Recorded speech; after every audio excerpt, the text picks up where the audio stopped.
Hello, I'm Edward Tarte. In the 1960s, I was a Catholic priest for 5 years. I was a very strong follower of the biblical God and the biblical Jesus as my Savior. I am now an atheist, which simply means that I now find no credible evidence for the existence of any God. In this video, I am speaking to anyone who will listen, but I am speaking especially to biblical Christian believers. Although I do not believe in your God or any God, in order to communicate with you, I will refer to your biblical God. Today is July 23rd, 2010. Yesterday, a commenter, Rudy Bailey 1, posted this comment at my profile page. Edward, let love be your highest goal today. I was not expecting this comment. I visited Rudy's profile page and drew the conclusion that he is a fundamentalist Christian. In return, I commented in part, Rudy, do you think that I am headed toward eternal torture?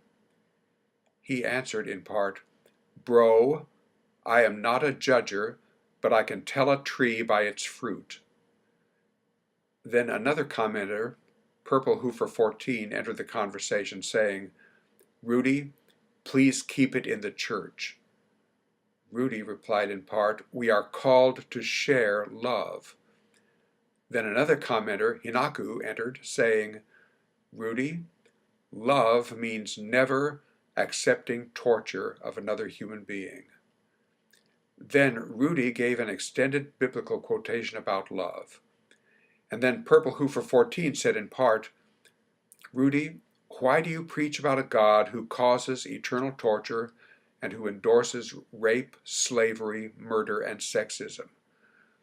Then Rudy made an extended comment about how good God is, how he is all-loving, and that the only way to be with him in heaven is to accept Jesus. Then Purple Hoofer 14 responded in part, every day the percentage of atheists increases.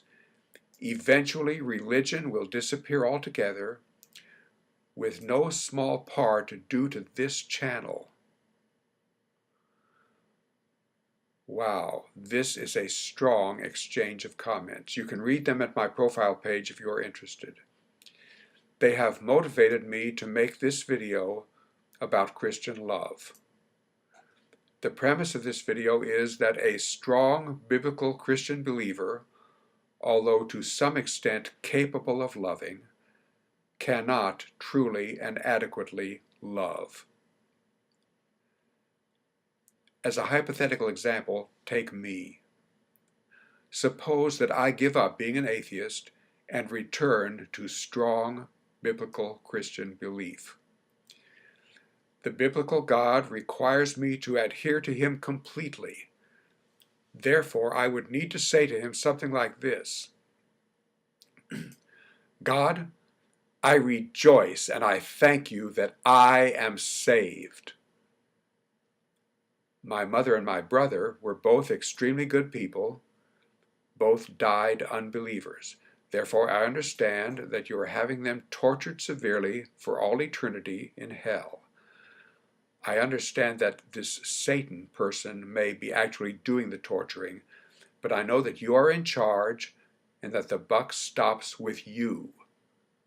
Right on, God, yes, just as Jesus told us to pray, your will be done. I'm with you all the way. Let them writhe in agony. And the same goes for atheists, Thomas Edison, Albert Einstein, Carl Sagan, that colleague of mine at the high school, a wonderful math teacher and a wonderful person who died an unbeliever, as well as Anne Frank, the Jewish girl who wrote that diary, and the other millions of good Jewish people who were tortured and murdered in the Holocaust.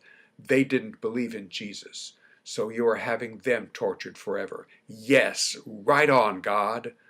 Thy will be done. I'm in total agreement with you, just as you have told me I must be.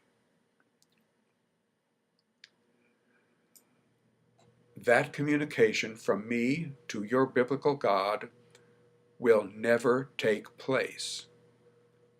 I will never worship your biblical God. But you, if you are a biblical Christian believer, do worship your biblical God. To support him fully, he expects you to have that frame of mind that I just described. You are not supposed to say, God, is it really fair for you to have these people tortured? No, it's not fair. You must have this attitude: right on, God. Your will be done. I'm with you all the way. I concur with you. Give them hell. I want to be very clear. The traditional Christian doctrine of hell as a place of eternal torture is far and away the most evil and cruel of all religious doctrines. It was invented by evil, cruel human beings. That doctrine of hell poisons the environment of our planet. It poisons your Christian mind. It makes it impossible for you to truly love as you should love. And that is my main message of this video. Can you, a biblical Christian believer, begin to sense that there is something awfully wrong with your religious beliefs? The time is at hand for you to do as I once did, to take a bold and difficult step, to begin examining your religious beliefs critically. I need to say here, as I have said elsewhere, the criterion is evidence.